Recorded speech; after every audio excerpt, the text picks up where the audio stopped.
Hi. എൻ്റെ കുട്ടിക്കാലത്ത് ഞാൻ ചോക്ലേറ്റിനേക്കാളും കൂടുതൽ കഴിച്ചിട്ടുള്ളൊരു സാധനമാണത് പുളിയച്ചാറ്. ഞാൻ സ്കൂളിൽ പഠിക്കുന്ന സമയത്ത് പോയിട്ട് ഉച്ച സമയത്ത് ഞങ്ങൾ ഫ്രണ്ട്സ് എല്ലാവരും കൂടെ പോയിട്ട് ഇതിൻ്റെ പൊടിയും പുളിയച്ചാറും അന്ന് 25 പൈസയോ 50 പൈസയോ അങ്ങനെ എങ്ങാണ്ടത് അതിന് വില കേട്ടോ.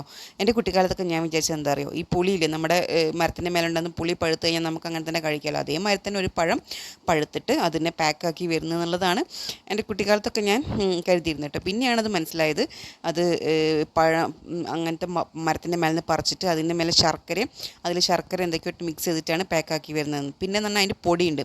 അതിൻ്റെ പൊടി ഞാൻ എത്രയോ കാലം ശേഷമാണ് ഞാൻ പൊടി ഇപ്പോൾ കോയമ്പത്തൂർ പോയപ്പോൾ കഴിച്ചിട്ടുള്ളത് കേട്ടോ.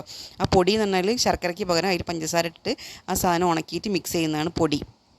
പിന്നെ ഇത് കോഴിക്കോട് പോയാൽ എനിക്ക് ചിലപ്പോൾ കിട്ടാറുണ്ട്, പക്ഷേ എറണാകുളത്തൊന്നും ഈ പുളിയച്ചാർ എന്ന് പറഞ്ഞ സാധനം കാണാറില്ല കേട്ടോ. പിന്നെ നമ്മൾ കോഴിക്കോട് പോകുന്ന സമയത്ത് ഈ ചമ്രവട്ടം ആ ഭാഗങ്ങളിലൊക്കെ കുഞ്ഞു കുഞ്ഞു പെട്ടിക്കടകളിലൊക്കെ വിൽക്കുന്നത് കാണാറുണ്ട്.